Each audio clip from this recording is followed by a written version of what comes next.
It's all based on importance, how we feel about what happens, right? So this is a perfect example of that. We could go with the flow, right? So welcome everybody, whatever in the world you are. Actually, it will be a good time to say hello, except for Jacob. Welcome, Jim, Cindy, myself. We're so looking forward to have interactive conversation and discussion about this topic. As you know, it's. Did you all have the chance to review it?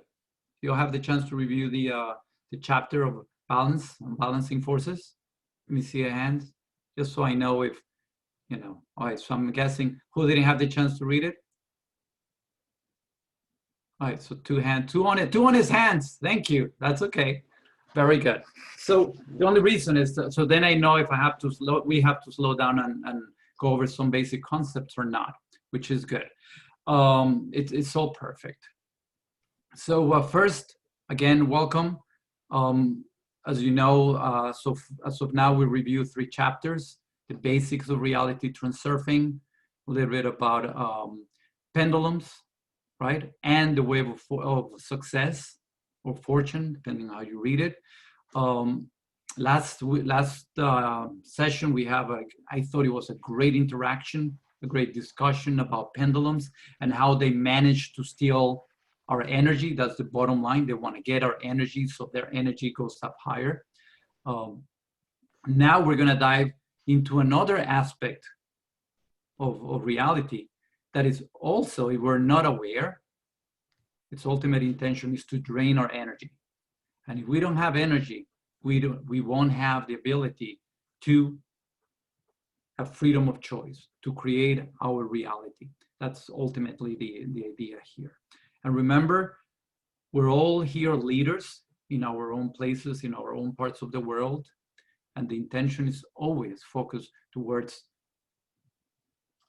helping you guys, okay, get stronger and be an influence for those around you. Okay, so first I'd like a brief introduction on everybody. I know we know most of you guys, but who would like to just come in, say hello, and maybe share something that you've that's been useful for you since you started reading these chapters? Have you found something in your life that you found useful, practical, and you're seeing some benefit from it? Any? Yeah, Kerry, love that, and Julia. Hey everybody. So 2 weeks ago, you all helped with discussion and suggestions around the situation I have with the people next door. So in rereading the chapter this time, I just kept trying to take away the importance, think about the advice that you gave me. And the exercise I kept putting myself through is, this is not about me.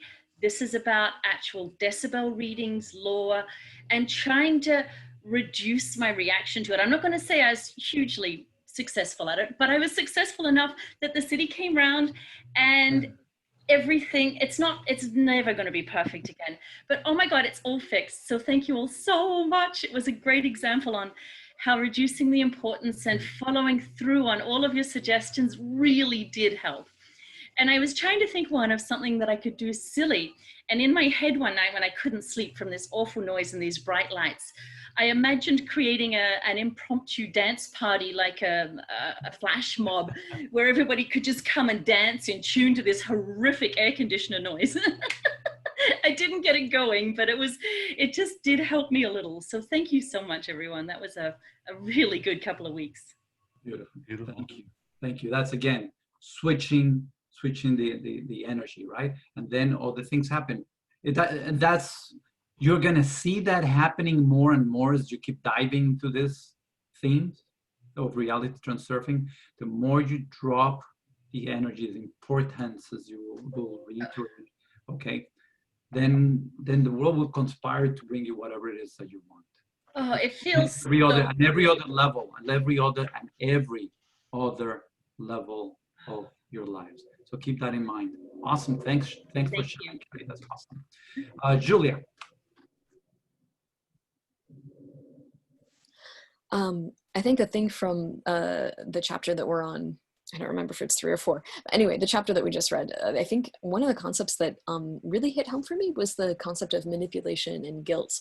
And I was like, oh, this is a really good framing. I realized I don't feel like I've ever read a description of what manipulation is before.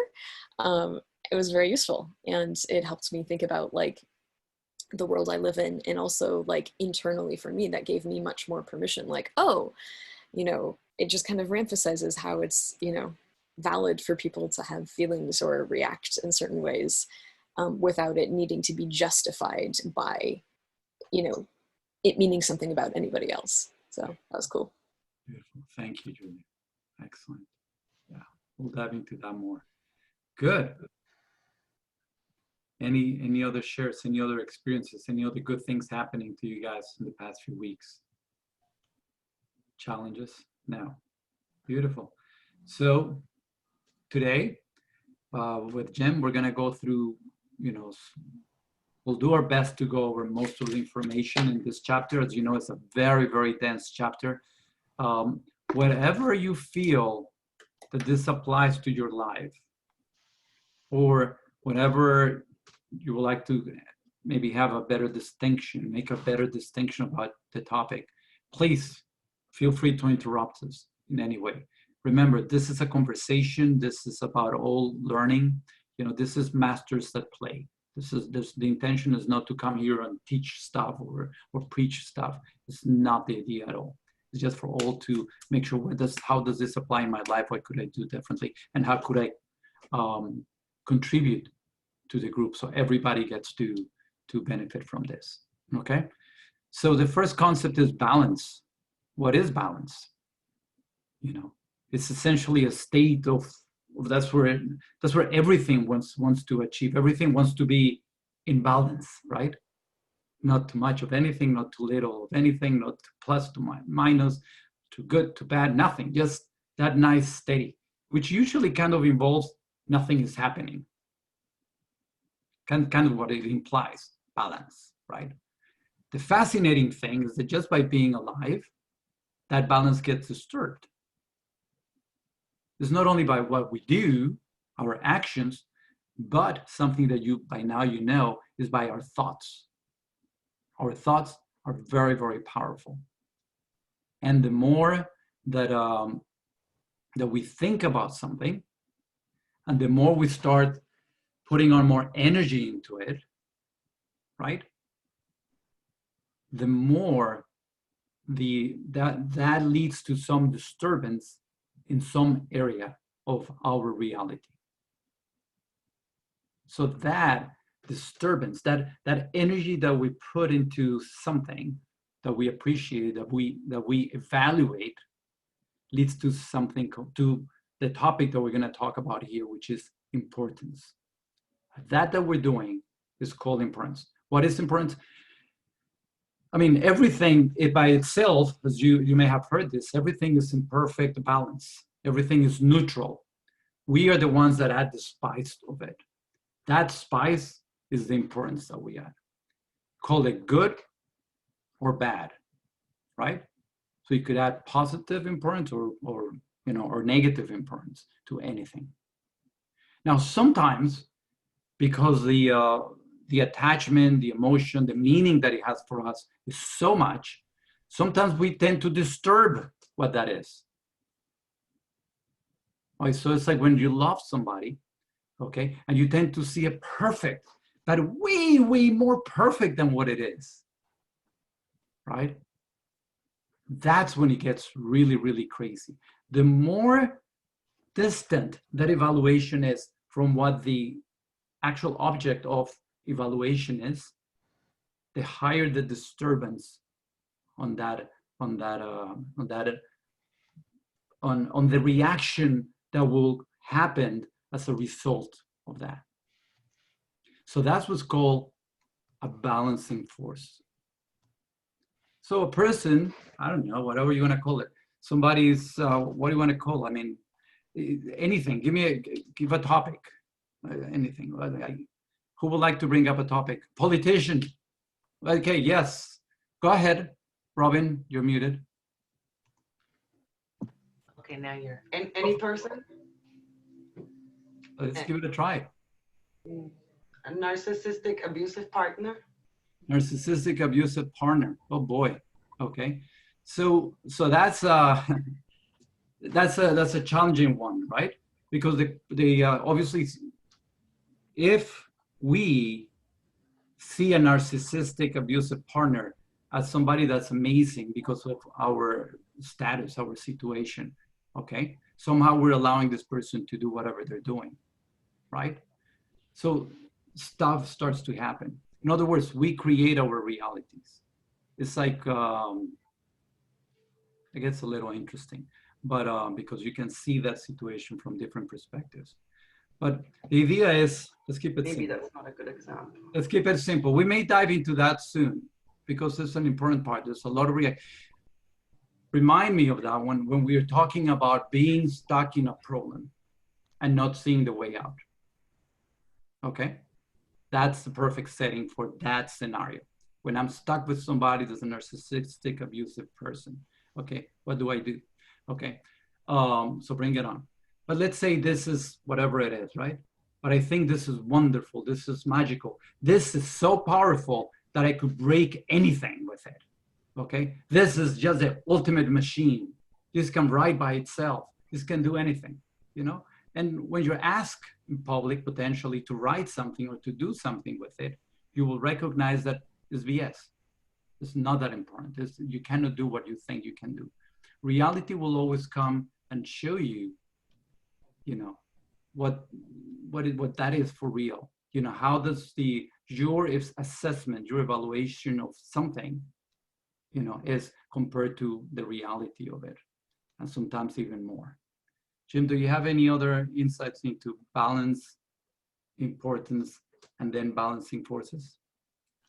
I think, I mean, as you mentioned, the big thing is that when you place too much importance in something, we get, you know, it's the cross between a pendulum almost. You're almost creating a pendulum in terms of the amount of importance that you place on it. And I think that's the point that arises here, is that, you know, the balancing forces opposite to the importance that you place on any one thing are going to come into play and say, you know, I mean, the Australians have a beautiful saying about tall poppies, you know, about people that stick their head up and start to become more important than others. And, you know, the rest of the poppies level it out and sort of say, wait a minute, you know, and they get whacked off or something happens. And that's really, you know, similar to this concept of importance. And so, you know, a lot of what holds merit for us is the awareness, you know, trying to recognize when we're caught up in, you know, this magical wand or whatever it is, and saying, you know, I need to find a way to diffuse the energy, diffuse the importance that I'm placing on this in order to get back into a better state, which is more of an even keel and more in balance as well. Is the concept of importance fairly clear? Malcolm, go for it. Yes. Hello, I haven't met any of you before, but it's good to meet you guys now. This is a really particular topic in general for me, but more so looking at where our importance is stemming from, where within our system that we are identifying with these things a certain way. And this comes back to what you're saying with the programming, but just in general with all things really in life that excite us or that move us emotionally in a certain way. It's really referential to everything, actually, because it's like that sense of those things oftentimes gives us a reference of our own identities and our relationship to those things, whether it's a person or an object. So if our internal state is grasping on the things that we think will satisfy something to counter that balancing point, then yes, there might be temporal satisfaction, but oftentimes it leads to really just deeper searching, which is beautiful. There's nothing wrong with that, and deeper understanding. but contentment, you know, that is unfortunately not, it's not that common in our world. So yeah, just to kind of go into that space. One of Yeah, it's, yeah. I mean, a beautiful build on what you've offered, Malcolm, is that, you know, you look at a lot of people. I mean, I do some coaching with some pretty wealthy folks around town and such, and often says, you know, though, I mean, that wealth simply allows them to enjoy a higher standard of living, but they're still miserable. You know, and if you place importance on any one thing, you get drawn towards the exclusion of other things. And that's, you know, that's what's really key in terms of, you know, not becoming so focused or so owned by the importance that you place in something that it's like you get into tunnel vision and you lose sight of, you know, the contentment and the sheer, you know, state of gratitude that brings so much more joy and pleasure to life. Thank you. Yeah. And that's what we do. That's the next little paragraph, right? A little chapter on work.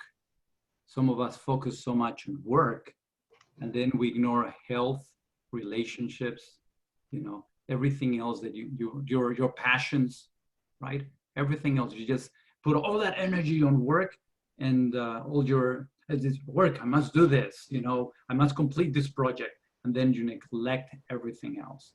So what happens? You end up sick. You don't end up getting paid. So many other things, just a reaction to just putting all this focus and energy without being aware. I think Malcolm brought that out, that point, right? Am I aware of this or not, right? When you just, without knowing it, you just focus on something and put all your energy, kind of all your eggs in one nest. That's when all your energy, all your impulses, that's when you run into trouble, okay? The trick here, guys, is that the intention, just like with pendulums, the intention is just to distract us, to grab the energy, so we're not aware. And when we're not aware, we cannot make decisions coming from core. So when you get into work and only do work and do work, you know, and nothing else, or finish the project, or I have to do this, or whatever you call it, or this is the person that I love, and it's only the person that I love, and this is just ideal, this person, you know, and you neglect everything else, even when your friends are telling you, hello, this person may not be good for you. Hello, this is happening. But your assessment, because it's so biased, you know, of this person, doesn't let you see that stuff. Then eventually, bam, reality will come and give you this slap on the face, right? That's where you find out some of those surprises when this person who this person really is. That's what will be another example of a balancing force. Yes, Malcolm. That's a really on point statement there, because like with these things that we're like so focused in, the grasping, it's interesting because oftentimes doing these things, especially in repetition, we as humans, we're actually not in our bodies. And that's a big indication when we get so used to something, or whatever the belief system or pattern or conditioning, that the majority of who we are as like actually having our experience, we're not in our bodies. And the gift of discernment, and especially like a teaching here in Hawaii, your na'au, which is like your gut essentially, which is recognized as like the wisdom center of the body. When you are in your body, you have the full discernment and recognition of where we are energetically, whether it's fighting for safety or doing things that are not healthy for us. Our ability to have clarity, understanding becomes a lot clearer because we're in our bodies. We're like, actually, what's going on here? And the challenging part about this is that even though people know some circumstances might not be the most healthy thing to play out, we do it anyway because there's a fear that gets triggered within our system, and we're no longer actually rooted and connected into our body because it doesn't feel safe. And that's a really major core, that's a core thing to work on, especially with like, okay, where can the center or the balance start from?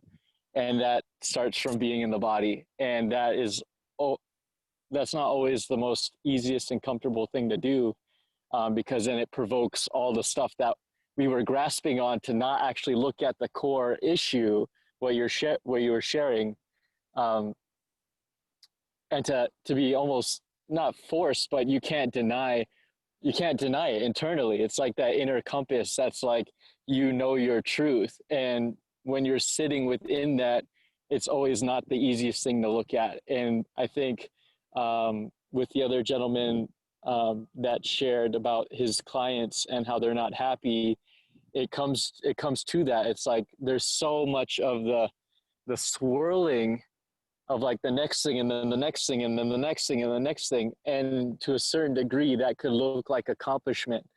But if our internal state is resistant or doing those things based off of certain survival mechanisms, then it's only reinforcing habits that are actually not healthy. And that's like a hard look in the mirror sometimes. So yeah, just grounding in the body is like essential practice. Essential. Thank you. Yeah. Thank you. Thank you very much for that. So another interesting concept is the concept of dependent relationships, right? The fact that many times when we love something, we think that this object of our love, you know, is indispensable for us. We must, you must love us back. It owes us something, you know, or thinking that if we achieve that, then we'll be complete, right? And that by itself, again, starts to bring challenges. A lot of people think that if they make X amount of money, they'll be happy. If they are loved by, then their life will be fulfilled. If whatever, you can fill the gaps, this will happen.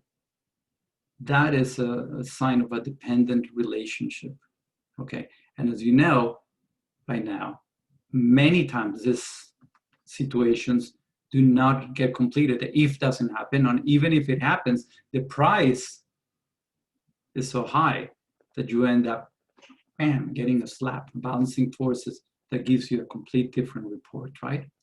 So always be mindful of any situation where you create a dependent relationship. You know, what is it that I want? What is it that I'm looking for? You know, that I may be attaching, holding to, that eventually, you know, will turn into a difficult situation, into a problem. And the big reminder is, for example, in the case of love, is to make sure that when we love, we just give it. We just give it without expecting anything back. Whenever we're expecting that retribution, why don't you love me? Why don't you do what I do? I do this and you don't. You know, that's what triggers a lot of all these reactions, right? Any comments on your understanding of dependent relationships at any level? I Yes. appreciate what you just said about, like, it sounds like, you know, decoupling, you know, boundaries and like standing for what you want from love, which is beautiful. Yeah. Good. Any other shares? Yes, Hudson. Yeah, I have a question on page 84. At the top, it said, when love changes into a dependent relationship, it is inevitable that excess potential will be created because the desire to possess something creates an energetic drop in pressure. So is it because the person is like getting obsessed about the other person and the other person is like pulling away? Is that what creates the drop in pressure? I just don't understand that. I guess. Right. It is pretty much it's it's like when it's very similar to when a kid starts jumping on top of you and asking for something that they want. I want this, I want this, I want this. Can you give it? Can you give it? Can you give it? And you just push and push and push and push so much for it that the reaction you get is completely the opposite. Like if Hudson, if I just admire you, you know, and honor you for who you are, for what my understanding is of you and my feelings are for you, you probably will stay open. You'll see me in a potentially similar way once we know each other. But if I start saying like, Hudson, you're so smart, you're so good, you're so smart, and then all the time I keep saying, you see, you're so bright, you are so incredible. It's just you are so, you know, amazing. And look at your smile, and look at this, and your comments are, you start saying like, what's happening? What's happening? You know, even though my intention is to show admiration for you, or call it love, attract you, could get something. Unconsciously, I start creating the opposite effect on you, generating different reaction on you. Okay. Yeah, and I would think also if it's not really, I mean, I guess it could kind of be authentic, but then it feels kind of fake. I know that's, you know, that usually like kind of, yeah, I'm like, no, I don't want to go here. I don't want to have a relationship with this person because, yeah, it does, I think a lot of it does feel inauthentic to me. That would be a turnoff for me. Exactly, and you also, this is way more complex than just that, you know, because you're talking about who's this person that's giving this compliment, who's the person that wants to be in a relationship with you, obviously, is way more complicated. But in terms of the intention, which is getting close to you, connecting with you, that extra pressure, come, love me, please. I want you to love me. You know, that's what starts creating the opposite effect. You really want somebody to love you. Hey, come here, see me, whatever. But that's what triggers. That's, you know, and usually when you start pulling so much and asking so much, it's because somehow you believe, the person that's doing this believes that if this person could love them, they'll feel complete. They'll be so much happy. Oh my goodness, if Hudson loved me, I'll be so happy.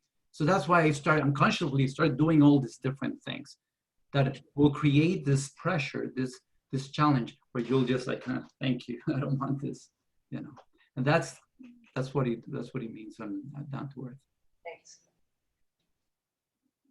Good. Contempt and vanity. Malcolm was talking a little bit about, you know, how you know, judging and comparing are two of the most challenging things that we tend to do, right? When we compare, we start running into trouble, right? Because when we don't accept what is, everything is, period. And it's beautiful the way it is. We're all beautiful the way we are. But the moment we said, I cannot do it like that, I'm not smart like that, bang, an energy gets created. And sure, the world will start showing you how dumb you are, or how weak you are, or how, whatever you want to do, you are, right? It's an example of that. So judgment, you know, especially criticizing ourselves, will just generate more of that. Usually, you'll hear this more and more throughout this book. The more negative the emotions we generate, you know, the more we tend to go into a world, into a space, into a reality where we see more of that. Negative emotions are very powerful because whenever we generate a negative emotion, that usually gets confirmed by our brain. And when our brain and our heart gets aligned, that generates an energy that moves us into a space where we see more of that. So whenever you said, I'm not pretty, oh, I have all these problems, and you believe it, you start noticing everywhere that, yeah, look, you have this little line, you have this little problem, you have this other thing, you know, it always happens. And this is true for how weak you are, how not smart you are, how poor you are, in any way. Every time we're going to talk a little bit about money, right? Whenever you start worrying about how much money you do not have, how much debt you have, how challenging things are, you know, that triggers fear, negative emotion, that coupled with all these things that you just said, you know, create a very powerful vibration that moves you into a space where you start seeing that, yep, there's only lack. And we're going to dive into that when we discuss the next chapter, induced transitions, right? But we'll dive into that later. Yeah, superiority and inferiority, that's the basis of this, right? Comparing. When we compare ourselves, we're going to find out there's always people that are way above us or way below us. You know, the more importance we put to that difference, the more challenge we get into this. So this is chapter 4 on the book Reality Transfurfing.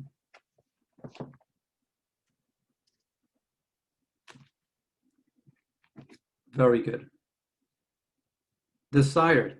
Jim, do you want to dive into desire by any chance?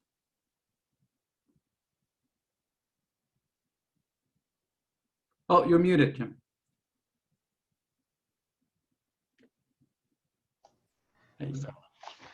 That helps when you get rid of that red line through your microphone, you know.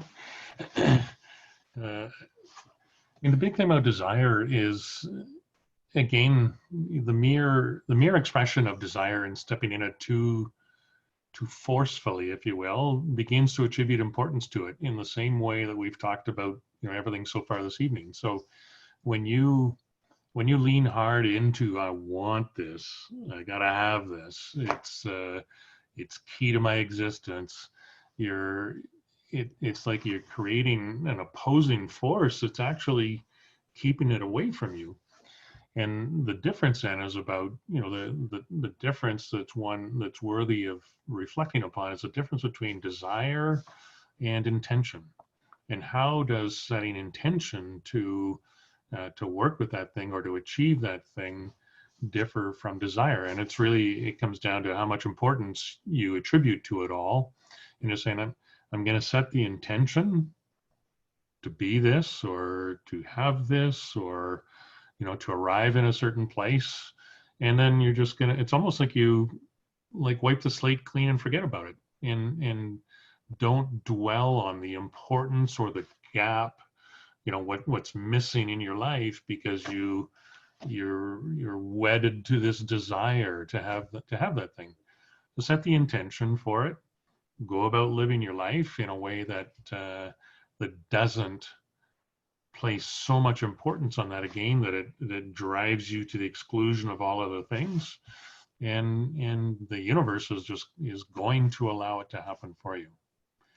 And that's you know the essence of that nugget really, in terms of how to you know how to differentiate between desire and intention and not get focused on the desire aspect of it, because it does then draw greater importance to it, which starts to set up those opposing forces that are going to keep it away from you. Thank you.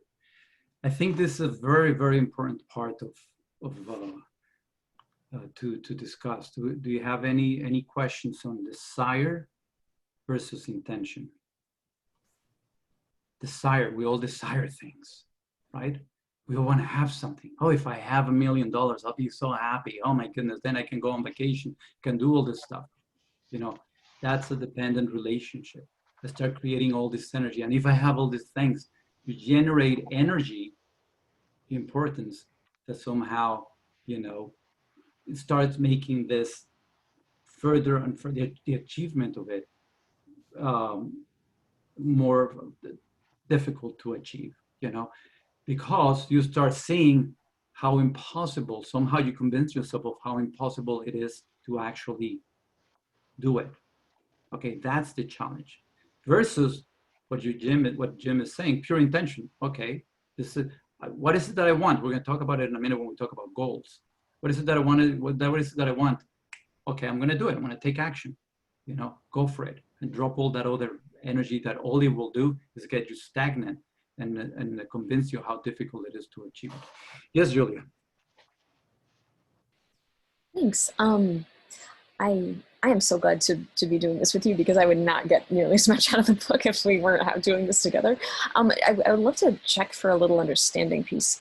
I feel like there's a difference between the kind of desire that we're talking about right now and something that's more like a I don't know, what I would think of as like an unattached desire, where it's like, oh man, it would be so fun to, you know, dress up in a clown costume and go like hula hoop on top of like the Empire State Building, like, and just sort of enjoying a desire where there's not a lot of actual, and like, there's not the part that's like, man, if I don't get to do that, like that means I suck, or whatever. Is that right? Or Yeah. are we? Okay. It's pretty much it. The difference is, in pure intention, you just do it. You have the idea of dressing like that and come up, create something, do it, bam, it's done.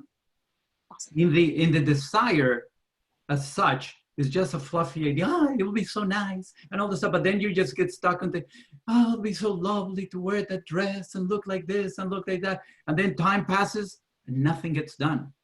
And then you realize, oh, but that's just for, you know, and it gets further and further and further away. Yes, Malcolm? I think a big part of that too is creativity. You know, our imagination and our ability to foresee things and imagine things and inspire ourselves.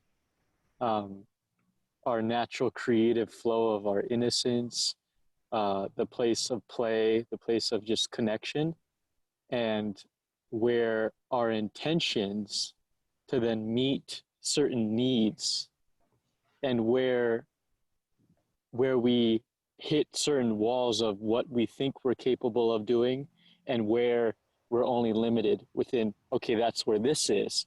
And now, okay, well, what does it then look like to physically do those things in action? So I feel like there's a bridge there that's something to just naturally bring attention to, like, wait, where can I put those things together, like what you're saying?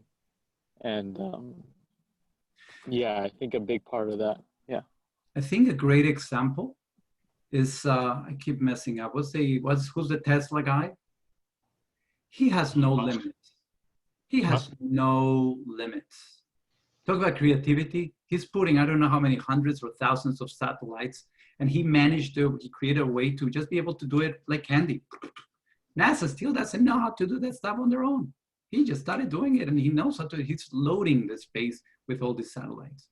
He's coming up with all these microchips on the brain, and he's gonna, you know, whenever he applies. So I guess what I wanted to follow your thought, Malcolm, is creativity and achievement. There should be no distance. The only distance is our limitations. But on top of that, when we start thinking about how nice it will be to achieve it and generate energy about it, that gets us stuck. When we think too much about it, when we generate, but I can't, then all these other emotions that are negative build up and blocks us from doing it. Versus, somewhere in the book, he talks about just like a kid, play like a kid, behave like a kid. You want something? Go and ask. Go and get it. Don't get stuck into, you see, a kid wants an ice cream, he bugs you until he gets it.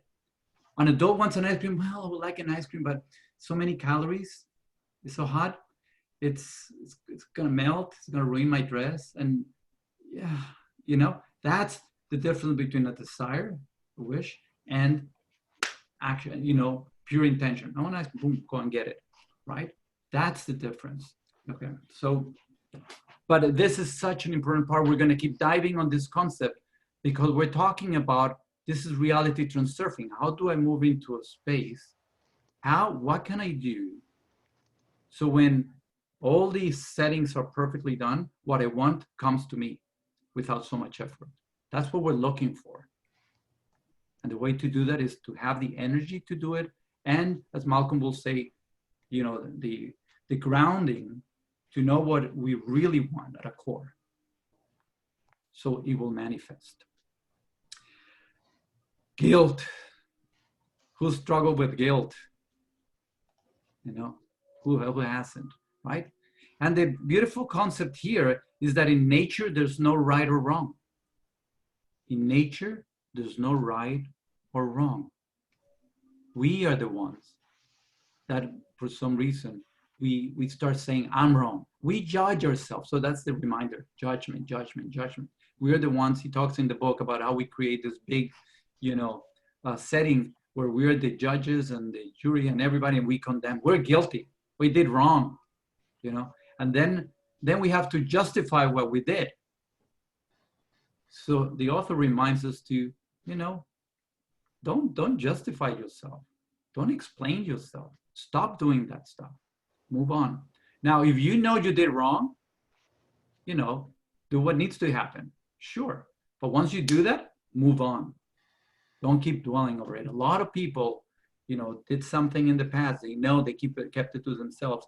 And instead of doing the forgiving process, whatever you want to call it, right? Paying for it, doing whatever is necessary.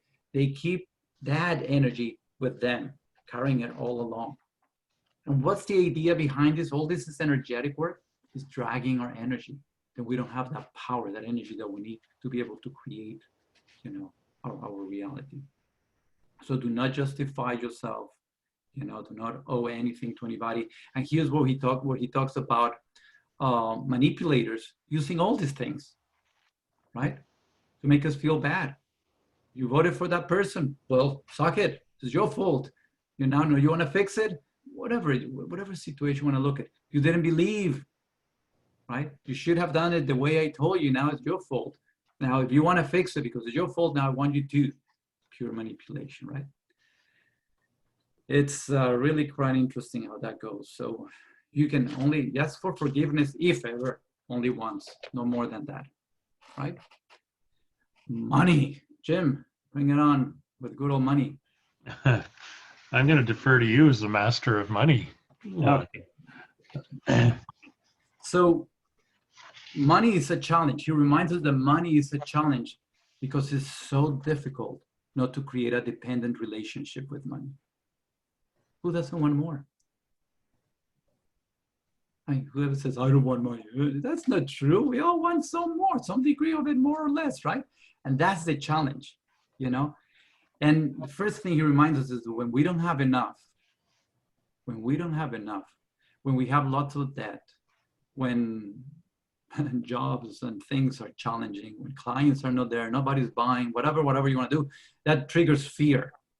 And as I was saying before, negative emotion, as powerful as fear, with some reality that supports it, creates a very powerful combination that will bring us into a place where we see more of that. We see more of that, okay? So we need to be very alert, very aware of what's happening in this case. So the question is how to detach ourselves from that money trap, okay? And the first thing is to identify where are we, okay, depending on it. Where are we emotionally depending on it, okay? And what is the cause of excess potential? In other words, what is it about money that we're struggling with? Is it, is it a fear that something is going to happen? We're not going to be loved.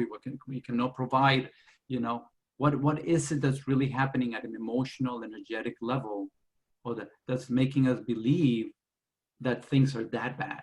That's making us forget that we have an incredible potential, that we're extremely resourceful to create different sources of income, okay?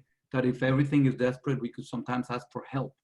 Anyway, there are different ways to go through this, okay?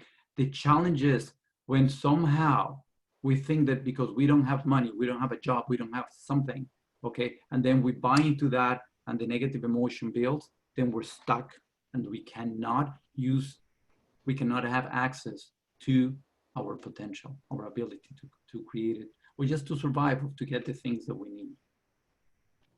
Pendulums use this a lot. Pendulums use money as a way to grab us more, okay? Because that's where we all say, well, if I have X amount of money, then I could enjoy this or that, right? And then what he reminds us is that we get distracted. We start thinking that our goal is not our beautiful experience somewhere, remember, we want to enjoy something, but somehow we start saying, well, I need first to get the $5,000. And so we start working towards the $5,000, doing things that we don't even care about, but we just think that we have to work in this place to be able to make the money. So in that way, if I make the money, then I'll be able to, right? And we get completely distracted, tracked by, in this case, a pendulum, and then we forget what we were all about to begin with. We think it's all about the money. And the big reminder is, do not focus in the money as the primary factor. Keep your attention fixed on the goal, on the experience of it. Because when you going to this place, having this thing is going to give me this experience. Okay, I'm going to feel this experience. Then that's a positive emotion. That's a positive emotion. Okay, with a particular setting. Okay, were you aware again of, are you dependent on that? No, you're not going to. Remember, be always aware of dependent relationships, right? It's something that you want. And then with pure intention, you move and do what it needs to happen for this goal to happen. But whenever you drop the energy towards whatever it is that you want, okay, the universe will show you, will conspire, you know, for somebody will call, hey, you know what? I had these tickets to go to this place that you wanted to go. I'm not going to use them. Here they are. Okay. It's not the money. Remember, the money not necessarily is the only way to achieve the goal. You heard of all kinds of stories of how you can achieve things. Yes, Jim, I know I saw you wanted to share.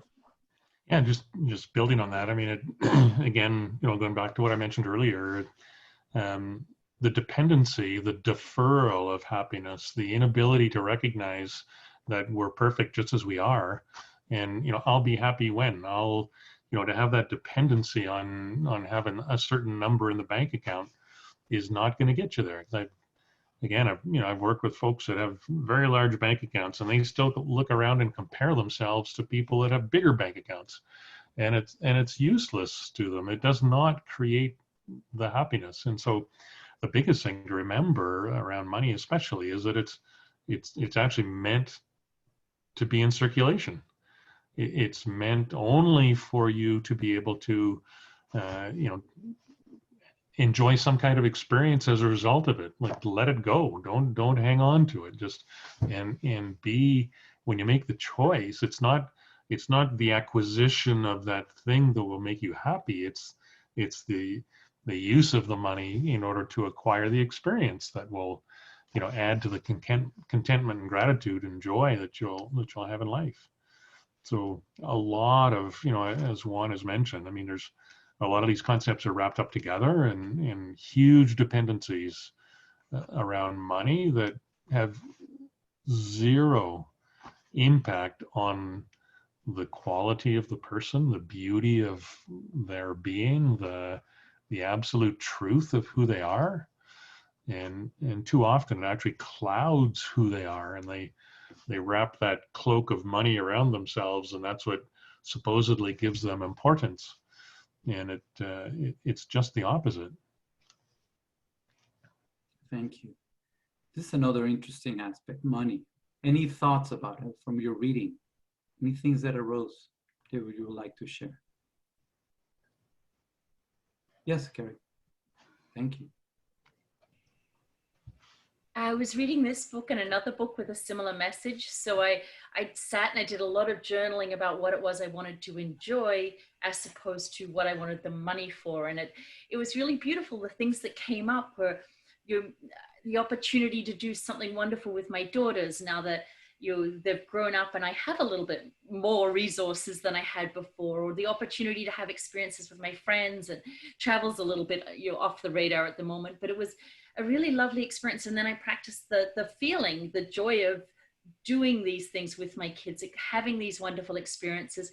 And then I realized there was some money in the bank that I needed to put into circulation. So I went and spent a little and bought services from people who at the moment may not have as much due to, the situation, and so that I wouldn't hoard it and stop the flow. And it's been it's a joyful experience. Thank you. Beautiful. Love bringing all these concepts to life. That's really, really good. Thank you. That's practical application. Some really useful exercises that you can play with too is to sit for a few minutes and contemplate on some of those times when you had some of the most joyful, fun, awesome times that were not dependent on money at all. You know, like I didn't need to buy anything, didn't need to go anywhere, didn't need to do anything. It was just an impromptu whatever, or, you know, or family or friends or whatever. And it was in no way tied to money in terms of the joy and contentment. His point is money is an accompanying attribute to the goal. So it's interesting. One of the courses that I wanted to be part of badly was pretty expensive. This is one of my experiences. And I always remember, oh man, I must be here in this course. It was just something that really filled me out. I really wanted to be part of this group. Okay, but it was fairly expensive. I didn't have the money on the bank, but for some reason I just said, you know what, I'm going for it. Okay, and the craziest thing happened. This was my experience. When I went home, I found a check from my bank, you know, for that amount of money. Okay, it was just crazy. I'm like, there's something weird. I mean, you don't trust money coming like that, tens of thousands of dollars coming for the heck of it, right? So I'm like, this must be something wrong. You know, there was no number, of course. Went to the bank and look, and the guy couldn't find what the heck this money was coming from. It said, well, it looks real, but I don't know what it is. And after making all these crazy phone calls, look what they found. They found out that I had overpaid my mortgage for the past X and Y years. And they had made a mistake on the percentage that they gave me. Okay. And they were giving me the money back. So I wouldn't, when I sign and I cash it, I wouldn't go up to them because whatever they have made a mistake of some type. After I got this, after I deposited this check and be able to pay for this event, I was like, gosh, is it that understanding of something that you truly, that's coming from your true nature? Because that's one of the concepts, you know, was one of the concepts that said really for your true nature, okay? And it's in alignment with your core, okay? And then you take action. Yes, bam, you do something, you know, then it will manifest. It will come to you in the craziest ways, okay? You won't have to struggle like that. And we'll dive deeper into that. You don't have to believe me on this one. That's what you're gonna find out if you dive like this, okay? And I guess I'll use the opportunity. Somewhere along this chapter, he says, what if you're a student? Couldn't you just, as a student, say, I'm not gonna study. I'm just gonna think that I'm gonna do worse. I'm gonna do terrible. Everything is gonna be really bad. I'm gonna fail miserably, blah, blah, blah. Wouldn't that, if I bring a lots of energy into that, bring a positive outcome? The answer is no. It's not coming from your true self. You're trying to manipulate the circumstances, you know? So it's quite interesting. It's an interesting distinction, right? This is something that you play with. I guess I'll remind you, this chapters, you have to reread them. This is probably, I don't know, 7th or 8th time I read this. You know, I keep making distinctions, okay? And that's why I love being here, because more I speak, then I make another distinction. And when you guys share an example, that makes sense. That lands even better, okay? So just remember, first, feel free to ask questions, to share whatever comes out to you.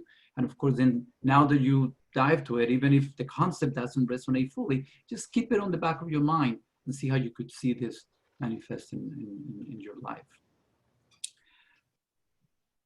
Perfection.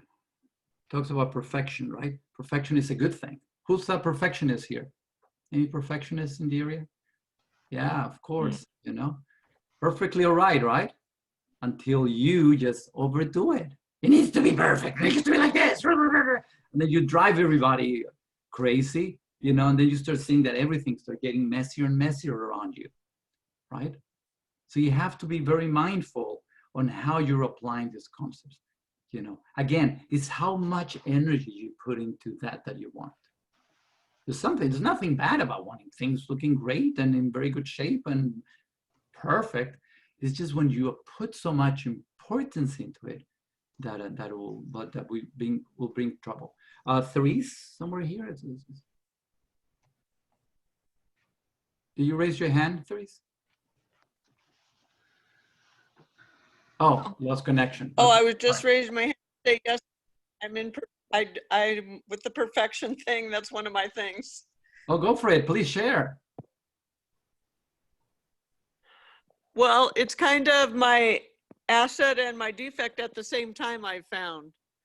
So I have to be very careful because sometimes it turns out to be great, but other times it's not so good. Like, especially like when I'll be printing something out of my printer and I'll make one little mistake and I feel like so guilty because I'm wasting so much paper. Keep printing it out till it's perfect with every little single punctuation error or whatever. And so now I'm just more careful and edit better. But yeah, I found that I have to be more flexible. Yeah. Going back to what Malcolm shared with us, where does this come from? That's the interesting thing to become aware of. Where did this need to be perfectionist arises? Because when you can work on that, then you can appreciate it and live with it, as you were saying, cautiously, be fine. Julia?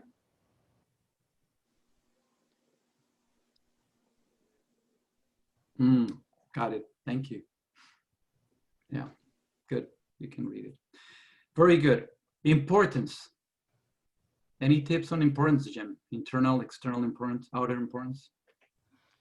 I mean, my sense is that everything that we've talked about here really, reflects the challenges of importance, and perfectionism in the same way.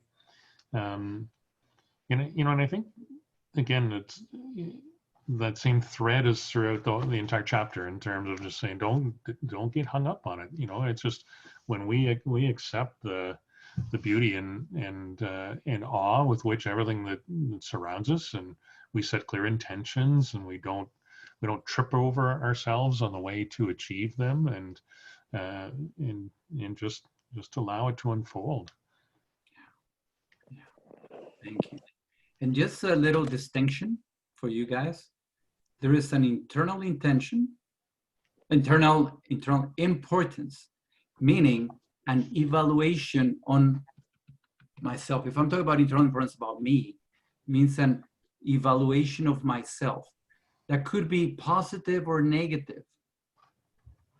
And it could be equally damaging. Remember, we're all perfect in our own way. Not perfect. We're all fine. There's no bad or necessarily good about it. We're all perfect in that sense. We're in balance. But the moment I think I'm full of it and I say, I'm perfect, I'm really good, I know this reality transfurfing, you guys don't know anything. What is that going to cause? It's going to create all kinds of reactions. You're going to start hanging off immediately, for example. On the other hand, I know nothing, guys. This is terrible. I don't understand the word of this thing. This is so complicated. You just are like, oh, what the heck is going on with this guy? So either too much or too little of your own importance is crucial. This is important to understand. Why? Because whenever you want to achieve something, we've been talking about achieving things, having things, right? Well, unfortunately, many times we're not aware of how much we're beating ourselves. I would like to go out and do something. Oh, but I'm too weak. Oh, I can't. I cannot ask. I don't have the ability to ask. I have to be here and hanging there. I'm giving up. There's too much, inner importance on my weaknesses. And that limits my ability to move on. The same way happens when we overdo it. Okay, the perfectionist. I'm a perfectionist. You cannot work with. Well, nobody's going to work with a perfectionist that is obsessive compulsive and annoys everybody else at that level. Either we'll have a challenge interacting with others. And with outer importance relates to how we assess things outside of us. So if it's a goal, if we magnify to the point that it becomes impossible, we're not going to be able to achieve it either.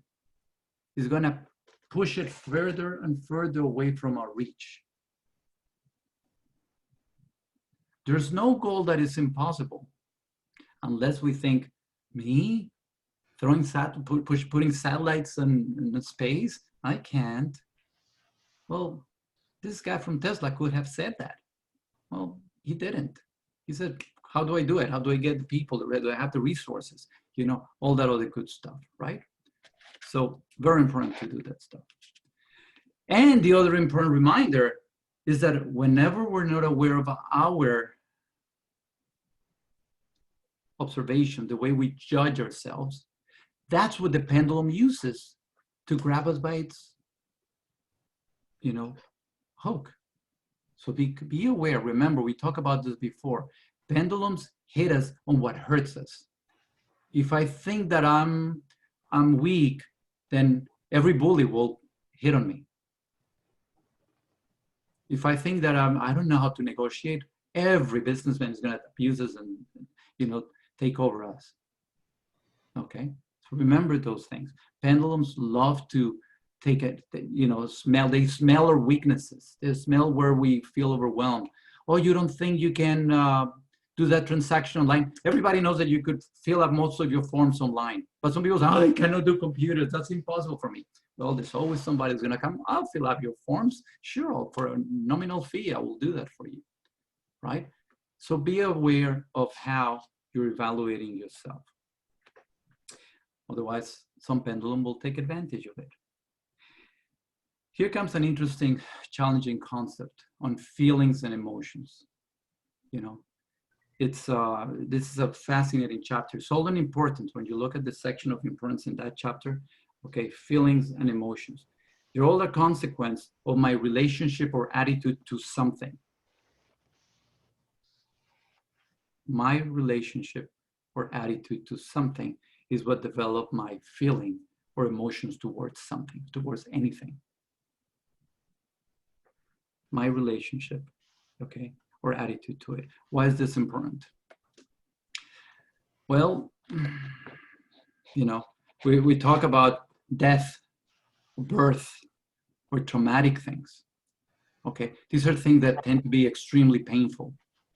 The more we're attached to whatever it is that we lose, the more damage that this has, and that this may bring into us. Okay. So let me repeat that. Death by itself has no charge. It's just a natural process of life. I think somebody used to tell us this. They give this example. Somebody that we love dies. They died yesterday, but we couldn't tell. Nobody told us. We're living our life perfectly all right. Now today, meaning 24 hours later, somebody tells us, this person that you love dies. So the question always been, is the death of the person what really make me sad? Or was my reaction, my relationship with this person, okay, that trigger the devastation that some of us feel when we hear those news? And the invitation, this is just an invitation. This is a practice. It's not easy, okay? The invitation is to be aware of that. Wow, I'm devastated. I'm sad, you know? So the invitation is to say, what is it? Where is it that hurts so much? What is it that hurts so much on this event? That's the invitation. And it's different from everybody. It could be the fact that you never told this person that you love him or love her. It could be the fact that you knew that you should have done these things or these other things and you never did. It could be the fact that you feel guilty about whatever. It should be the fact that this was the source of your love. It's the only person that loved me and now he's gone. Now who's gonna love me? You know, it's me. It's my relationship with this person or whatever this she or he meant that created and led to all this pain. Millions of other people have died. We don't feel that pain, but we do feel it for some others. Remember, it's not the fact that they passed, it's the fact that we had some importance, some evaluation, some assessment connected with that. And the invitation is not to feel it. The invitation is just to be aware of it, because that's an extreme example, but we do that in many other ways. We feel terrible about many things for which we have no control. Okay, I think in one of those methods of healing, Love What Is, you know, she reminds us, you know, that it's Kathy Byron, I think is her name. She reminds us there are things that we cannot change, for which we shouldn't attach so much energy. But we do feel terribly, you know, distraught by so many terrible things that happen in the world. There's nothing bad about feeling those things. Is when you start weeping and feeling terrible and tragic, and you're just one more victim. That's the whole thing. When we become one more victim of something that we cannot change, and then our emotions change, the problem with that is that we start vibrating in a way where we start bringing more of that. And that's the warning of this chapter. Be aware of how this fluctuates. Okay? Any concepts, any thoughts, no, that's not how it works. Any challenges that this raises on your awareness, guys? Just keep it in the back of your mind. This is interesting. It's the little things. So whatever we're strongly attached, okay, will bring some type of energy into it. Okay? Here comes the interesting thing. When we can let go of importance, we obtain freedom of choice. Freedom of choice. If you remember from chapter 1, the key element, the key word to achieve anything that we want in life, to be in a reality where whatever we want, that should arise from our ground, from being grounded, you know, will manifest. You know, the key for that is to have the energy to manifest it. But as long as we allow pendulums to take it away, or as long as we get it knocked off by balancing forces because of the importance that we place in so many things, in so many areas, we're not going to have the energy to manifest it.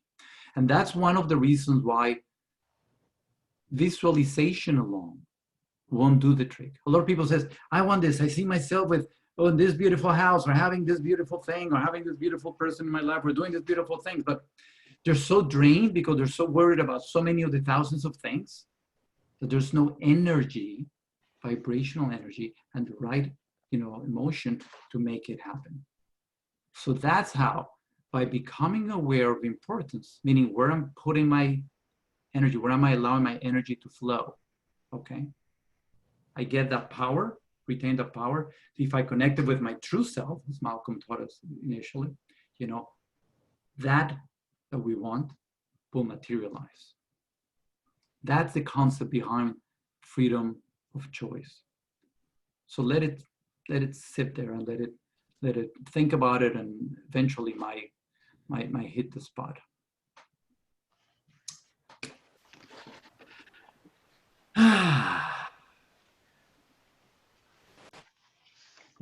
When I started into the program, you know, a couple of years ago now, I, you know, the privilege of first meeting Juan and Cindy, and you know, this is a real beautiful case in point, because Juan did the testing for me when I did my initial certification with all of the AE processes, and I'd be chatting with him. I'm like, gosh, dang, you know, I gotta memorize this stuff. I really want to do it, so I got to get it right. You know, there's the perfectionist piece and all of this stuff, and yeah, he'd sit there with that beautiful smile on his face that you can see right now as you look at your screen, and he'd say, Jim, just lower the importance on this. Just lower the importance on this. And you know what? Just set the intention. You will be certified. And you know, one of the beautiful pieces that's in this chapter that says, you know, the energy surrounding importance dissipates with action. And so set the intention, lower the importance, take the necessary steps, and it's going to happen. And lo and behold, you know, here I am, you know, certified in loving the work, and even more engaged with all of it now than I was. So, you know, his wisdom and the wisdom of these readings really does shine through. And so, you know, that's a big part of the message that does come through is, you know, lower the importance. And it almost sounds trite. You know, it's like, what are you talking about? Lower the importance. I mean, I want this so bad. And yet it's like, you know, no, just chill out, you know, understand, you know, park the desire, hold the intention, lower the importance, and take those steps that will bring it into reality for you. You are the architect of your own reality. And once you set those intentions and truly allow the anxiety, the energy, the importance that ends up, sort of circulating around that thing that you wish to achieve, as soon as you let that go, it'll happen. It will happen. Go, Julie. Oh, thanks. I'm kind of wondering, like, is it fair to say that another way to phrase lower the importance is like accept the present moment, like accept the here and now, without it being like, I'm kind of feeling like importance is like a way of saying like the here and now like isn't tolerable, like I'm not able to be in it. I don't know if that makes sense. Yeah, so I would say that's a beautiful way to express it. And the thing is, like, don't get hung up on the gap. The gap is the difference between what you're aiming for, what your intention will bring into reality for you. Because if you get hung up on the gap, then you become focused on the desire, and you begin to that importance, all those self-defeating voices, the guilt around why you don't have it, all of these things start to surface, that the feelings of unworthiness, the programming, the voices. I mean, all of that stuff starts to percolate around in our minds. And so, if, as you say, and I think it's a beautiful way to look at it, is I just focus on the moment, and first and foremost, focus on how truly beautiful and perfect you are. And the other reality is that you're not actually going to be more perfect when you achieve that outcome. You're just going to have some other capacity. Like we are perfect. You will not be more perfect. There's just a different skill or attribute that has come into your, into the fluidity with which you exist and what you do. And when you recognize that, it's like, hey, none of us are deficient. There may be things we can't do, but you know what? I'm just going to add to my toolkit going along and just have fun with it, because like Juan said it beautifully and Cindy said it beautifully at the outset, like we're all masters at play. Like it's just a beautiful game with which we set about acquiring, more attributes and more skills as we go through this. Cindy plays in the invitation, the reminder, played a bike, put a bike. I don't know if you saw the picture of the bike on Facebook. And it's interesting. You see, why is this a good example? Just to go with what you said, Julia. Some people, when they look at the bike, they said, "What? Me? Equilibrium in there on that thing? I'm just gonna fall. I'm gonna scratch. I'm not too tall. This is too tall. This is too big. It's too small. I cannot make it." Internal, inner importance. I cannot make it. I'm not big enough. Or, oh, come on, I'm into sport bikes, I'm to the Harveys or whatever. I'm not gonna go into a little bike. That's the other extreme of inner importance, right? This bike is too small, it's too big, it's too something. That's all noise. Just to echo what you said, Julia, some people just come and say, "Oh, a bike." They hop into it and they go. The little tricky part in there doesn't mean just stay there and do nothing. Don't just accept and be, this is me, I cannot achieve the $1,000 or $1 million or whatever. That's not the intention here. The intention here is to know that if the $1 million will represent something to you that is powerful, and in congruence with your soul, it will manifest. As long as you don't have all that extra noise. Thank you. I have a good example. Go for it. Yeah, so when I was talking about that, I was really a bad perfectionist when I was younger, and I was a divorcee. I had 2 children, and I met my second husband, and he had 3 children, and I was pregnant. I got pregnant after we got married, and so all of a sudden I had 6 children, almost like overnight, within a year. And I was used to just having me and my 2 children, and I was used to keeping my house like a certain way, quite clean and organized. And within a year, after having 6 children, trying to keep my house the same way, I was wearing myself out. It was just sheer impossibility. I was exhausted. And finally, I had to surrender and accept the fact that nobody's going to remember me for how clean I kept my house. So I was like, okay, that's good. I got to let it go. And so then I had to let go of that importance that I had before.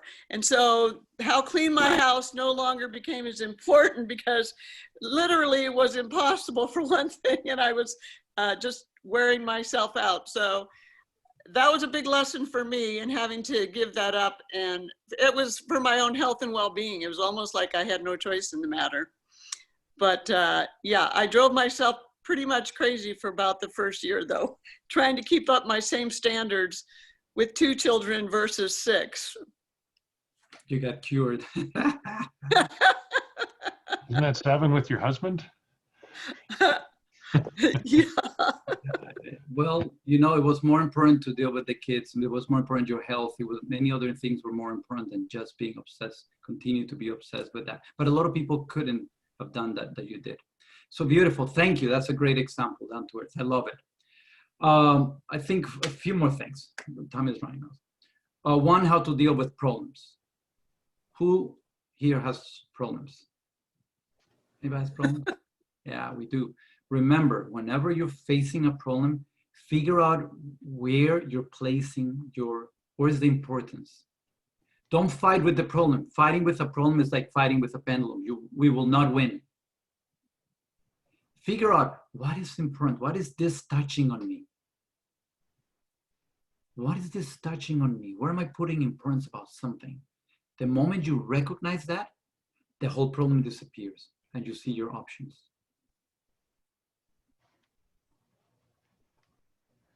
I'll leave that as a homework. Any problems that you have, actually make sure you keep it in mind for next time for the shares. Problems, I have this problem in my life and I recognize that. And once I recognize that, the power of the problem collapsed, and now I see that I can do this. Keep that in mind. Very, very, very powerful exercise. We've talked enough at nausea on what importance is and all the stuff, but just be aware where. Is it my inability, or I'm too much for this? Or is it that I see that as too big or too small or something? Once you recognize that, there's no need to fight with that problem. You know, the whole thing collapses, just like we learned with pendulums, and then you can move on. You will see the options. Okay, so that's very, very powerful lesson in terms of how to deal with problems. And it doesn't mean, again, that we're going to neglect our responsibility to deal with things. Okay, there's a very interesting concept here: caring without wearing. If something happens, I could care and do something about it, bam. Different from something happens, oh my goodness, this is going on, and then react and go and create all this energy that has no benefit to the whole thing, you know? And we get everybody nuts about what happened in the events, and nothing is being done many times, but just the noise. And then how drained I am at the end of what happened. So this is one of the most important concepts here: caring without wearing. When I got this concept some time ago, it was so freeing. So I do care. I do care for my kids, but now I don't worry. And you know that they bring all kinds of things to be very worried if you don't know. Okay? But that's true for any other situation. You can care, but just don't worry. It's the added emotion that drains you where there is a challenge. So it's important. Next, we got this question about, well, what about being stuck with somebody that's abusive and so on? Or being in a situation where you just cannot control the event per se, okay? And that's where they tell us, have a safety net, create a safety net. You must look for alternatives. You must look for your way out. Don't get stuck in a place where if you have no control over the importance that you play on something because you hook badly to something, figure out your way out. It's not uncommon. I was there at some point in my relationship. You know, it was really suffocating, but I didn't see a way out. I don't have enough money. How could I do this? I love my kids. All these other things, right? That you feel stuck and there's no way out. But that's not true. It's just the importance. I was giving importance to what people are going to think. I don't have enough money. What are the kids? Oh my goodness, all my tragedy with my own world of kids and parents and all this stuff, you know? No, there are ways out of every situation. If we recognize, we could recognize, and that's the invitation, where is my importance? Where is my assessment? Where is my weakness being enhanced to the point that I don't see a way out? Okay, so that's the other way to look at that one. So when solving a problem, reduce the level of importance, okay? So remember that the problem started as a consequence of how I assess, how I projected that importance. And then change your attitude. But the trick is to do that early enough. Once the problem keeps getting bigger and bigger and bigger, it gets a lot more challenging to deal with it. Before a big event, some of us have big events, be aware of where our importance is, so we can control it better. We can deal with it better. Jim just beautifully talked about do not think, act. Whenever there's a situation where you're overwhelmed by my weaknesses, my challenges, how difficult something is, the answer to that is take action. Take action. And the other interesting distinction, we've talked about maybe not focusing too much on the goal, because sometimes the goal brings too much energy around it. But he suggests also maybe focusing on the process of achieving the goal. So if I want to study fight on something, okay, I want to have a goal, I want to have a PhD on something. Oh my goodness, that's I don't know how many years down the road, how much money down the road. Well, let's focus on what is it that I need to do. I need to take 1 class or 2 classes, you know, every semester. Oh, if I do that, then it gets easy. You know what I mean? The fact that we focus on the process to do it decreases the importance that I'm putting on 3 years, money invested, I don't have any time, and stuff like that. So focus on the process might be a way to also help us move with less energy involved into it. And that's what it says. The highest level of efficiency, this is a beautiful concept, I even brought it here. The highest level of efficiency is achieved when we manage to shift the focus of attention from ourselves and the goal, end goal, and focus it on the process of achieving it. That's incredible efficiency. I love that. That's one of my new distinctions here for this time. Not to become efficient. But instead of worrying myself or the goal, I focus on the process of achieving anything that I want. Okay, beautiful.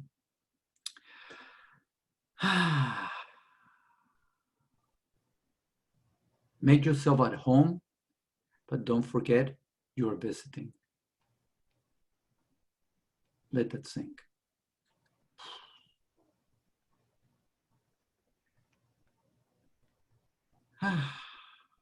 Just drop importance. There's always more than one way out into the problem we are.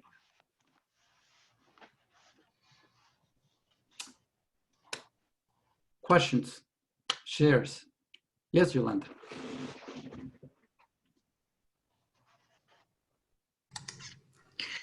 So, yeah, this is actually a very difficult chapter. I read it several years ago, then we had the first Zoom, and I think it was more clear for me then when it is now. So, the fundamental question that I have with this is actually with the balancing forces. So, you know, I am trying to understand what those balancing forces really are. From the description that Vadim is giving in this chapter, it's really quite ambiguous. So, so the question I have, so I don't know, Juan, maybe you can clarify to me. Are the balancing forces something that it's kind of implemented in the laws of creation, and it works on, let's say, some mathematical formula, algebraic formula that, let's say, this is the, you know, this is the frequency that was created. So that would be the counteractive force to dissipate that excess potential. And some language that Vadim uses kind of supports that, right? Because he would say like mechanism of balancing forces. But then again, if you keep actually, you know, paying attention to the behavior of the balancing forces, it appears that that behavior is intelligent, that the behavior has a purpose, the behavior is intuitive, you know, because, you know, it responds to think that we even think about something. Sometimes we might not even, you know, assess exactly where, you know, is this, did we really create importance or not? Because, you know, if we're making decision out of our ego, guaranteed the importance it's going to be created, right? Because this is our conditioned self. So always the importance, it's going to be created. So you know, so now it appears to me, you know, thinking, is it the mechanism, or is it a force which really strives for some kind of universal order? And I kind of would go, you know, into that explanation, although I think Vadim specifically in one sentence said that, you know, he's not sure what these, you know, how are they created, were they created. So I was just wondering, what is your intake on that? Like, what is it? Because it's kind of important for me, you know, to know, because in that, if balancing forces, if they really strive for the universal order, that really, you know, it's nothing for me to fear, as long as, you know, as I am aware, because it's not, you know, the slap on the wrist or the face that I'm getting from balancing order. It really serves the higher goods. Am I clear? Yeah, yeah. I think you have it very clear. You just would like to know who's in charge of this stuff and how is it happening. I don't think we know. But the concept, my understanding as well, is we're all perfect. There's no plus or minus per se. Everything is normally in balance. There's nobody that's broken. There's nobody that's, wow, it's all perfect, okay? Is the moment that us as beings start to generate an energy that disturbs that balance, that what you're calling that a higher order comes and says, you know what, cool it down, you know? That's the way I kind of understand it, but it appears to be, it gets a little tricky when you start to try to give it names. Is it this or that or whatever? I don't think we know, you know? We're just aware that it exists, that there's a tendency whenever something gets too hot, there will be a tendency to cool it down. How does that happen? We don't know, but it happens. Temperature tends to regulate itself, you know? So everything tends to kind of come back into some type of homeostasis. If we look in the body, we get fever, then immediately things get triggered to cool that down. How does that happen? Well, we think we have an idea of how that works, physiologically. But something similar to that happening on the bigger picture, and it's all energetically, beyond, quantum physics, beyond what we can measure normally. How is it that if I decide that, something badly, then I get hit? Why is it that something that I want badly doesn't happen and I actually get the opposite? What determines that? That's a tougher question. But yeah, I mean, probably the only thing that would be kind of important to know is, are my actions that require the, chastisement from balancing forces, are they only affecting me personally, or am I responsible? Are my actions, negative actions, are they bringing are they being negative on others? Is it just, you know what I mean? Because then obviously, you would think twice. If I am going to play with the matches, I'm going to burn myself. But let's say if I have 8 kids in the house and I'm going to play with the matches and burn the house with 8 kids, you know what I mean? So I think would be something that I think you just answered the question. ponder. I think you just answered the question. Just be aware of that you're feeling. At the same time, drop importance. Feel into it, and you probably get the answer. It's something kind of intuitive in a way. Yeah.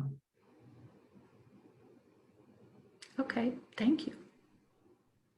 Wish I could tell you something smart about that, but I think you have it. I think you have it pretty clear. I think your assessment and your own questions are very powerful, and it's something that we just let it feel and be aware. Be aware of life. What I've learned to do is to be all about what happens. Just be a witness of what happens. When we light the match, it's amazing. Yeah. But then the art, I think the whole thing here, sure, from knowing that when we do something else will happen as a reaction, okay, normally, is how could we use this? How could we apply this in our creative process? And I think that's the invitation. Beyond the mechanistic part that you're asking, Yolanda, is also the important thing is to say, okay, whenever I'm dealing with a problem, whenever something is overwhelming me, it's because I'm putting too much importance into an assessment of something. Okay, so if I somehow recognize that and cool that down, then I save energy that then I could use to create something that will come from my core. That's kind of in a very simplistic way what the call for this chapter is. The questions you asked, Yolanda, I believe they're powerful questions that I'm not sure anybody has a very good answer to them. There will be a lot of speculation. But thank you. Unless anybody else has any comments or any suggestions based on the reading about where they think how does this work, how will this come? I think in the book, throughout the book, he says there's many of these things that I cannot explain, as you rightfully said. Many of the things we cannot explain, but they're there and it happens. Kind of like when we get fever, the body triggers responses to control it. Why the heck does that happen? Why? You ask the question. Why does it happen? We know it happens. Why does it happen? So why the heck does balancing this happen? Yes, Jim. Jim has the answer. Yeah. No, I was going to say, Juan, you're the doctor. If you don't have the answer, the rest of us are really worried here. Remember, it comes back to so much of, every action has an equal and opposite reaction. And, we live in a world of replete with dualities. And so it's, the balancing forces are in play. And, and that's what ends up happening is if you get hung up on a pendulum or you place too much importance on one thing, then, that that has an equal and opposite reaction. There's something else that's going to try and, you know, diminish or prevent that outcome based on the importance that you placed on it. So, yeah, as one said, I think, you know, there are certain leaps of faith that are intuitive in the book and in the writings, and absolutely worthy of reflection in terms of the way they play out. And I think it's just a matter of reflecting on it and seeing where and how it serves you. What's your own experience been? I think, you know, for me, one of the most important pieces in the chapter is sitting with the concepts and reflecting on the concepts and seeing where and how there have been patterns in my life that played out until, you know, I started to look at this and gain a different awareness. And that's, you know, there's so much of the AE work that is, you know, that talks about making the unconscious conscious. And so it's the discussion around these kinds of concepts that suddenly make us aware of, like, well, man, maybe that, now I get it, you know, like this light is starting to come on. Like and when I act differently based on this awareness, because it's, as Juan said, it's action that makes the difference in terms of guiding us towards intentions. It's fascinating. This, yeah, beautiful. Thank you, guys. Sorry it kept you a little longer. Thank you for staying. If you have any shares, anything, Robyn, were you going to say something? No, I was just going to say thank you. You guys touched on a lot today. And Jim, and thank you very much for your comment on the taking action, which makes, what did you say, achieving the goal, the process more efficient, or something similar than that. But I too was placing too much importance on and I'm usually really good at it. But then when we got that email the other day that we had to be certified by December 15th, I like totally freaked out. And I normally don't freak out about anything. And so I'm like, okay, I got to take action. And then I knew that and I started feeling better. But thank you to calling that to mind, because that hit home today. So thank you so very much. And Juan, thank you. Awesome. Thank you. Anything else, Arlene? You've been very quiet today. I've been keeping an eye on you. You've been very quiet. Any shares? If you do. No? That's perfect.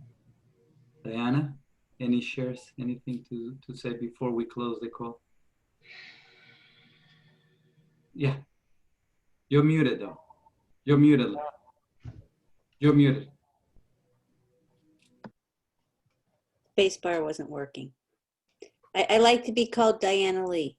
Diana Lee, thank you. Yeah, I mean, it's not who I am anyway. So I just like that. It's cool because it's named after my aunt, Lee. So, yeah, no, I just connecting back in. So reading the book, Reality from Surfing 1 to 5. And it's every month? Every other week. Every other week. So it's the same format every other week. Okay. Similar format. It depends who's leading it, you know. But I meant it's the book study. Yes. That's what I meant by format. Okay. That's cool. Yeah. So yeah, Linda Robinson is a friend of mine. So I was talking to her and I've been tossed back to a guy. Do you know Joselito? And I'll let him know this is going on because a friend of mine from a long time ago in WarriorSage had contacted me to let me know about this guy who was doing stuff like I'm doing, you know, in the New Thought arena. And so I called him up. I said, she insists we know each other. I'm not for sure. And, you know, spiritually we did. I don't know if we've ever met. Neither one of us could tell for sure, but we thoroughly knew each other. And then, you know, I had kept checking in for a long time but, you know, Satyen and everybody was off doing, you know, other corporate things, trying to, like, you know, affect a change there. And I felt like, well, that's important. And I just longed for, you know, being around the people and,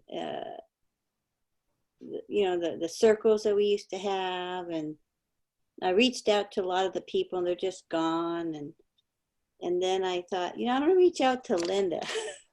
And she's like, oh yeah, all this is going on now. I was like, well, I should have, not should have, I don't want to shit on myself, but it's like, well, darn, I knew it. You know, it was just the time I was cycling back a few years, you know, to see what's going on. And I'm just, it was just really interesting. I really loved, Julia, all your comments and your questions and stuff. They're very inspiring. They're very, very inspiring. And it's so good to hear from people of all different age groups and backgrounds and, you know, ethnicities. And, you know, that's one thing about this community I've always liked. It's just like how I grew up. You know, it's like we never even discussed race. It was just everybody was just there in my school, was just there in my house, and you know, I just find I crave that and miss it, and this is one of those pieces I was craving, and I just love your accent, Juan. You make me listen well. Good. I love it. Thank you all. Yeah, and I think I know Jim, and thank you guys, you know, for letting me in the room even though I was late. Thank you. Perfectly right. Thank you for coming. Next time, I think Cindy just told us when it's the next October 8th. We'll be reviewing the next chapter, which is induced transition, which is how the heck we end up in places where we don't want to be. Okay, wasting energy. That's in a nutshell. Very interesting. Review this chapter. There's so much, as you guys get a taste. There's so much of this to go over.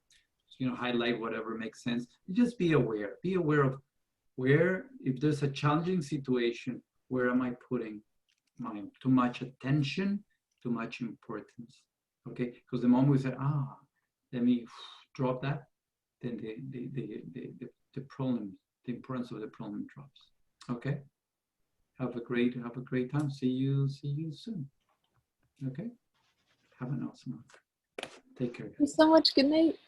Okay. Good You night. guys. Good night. Good night, guys. Good night.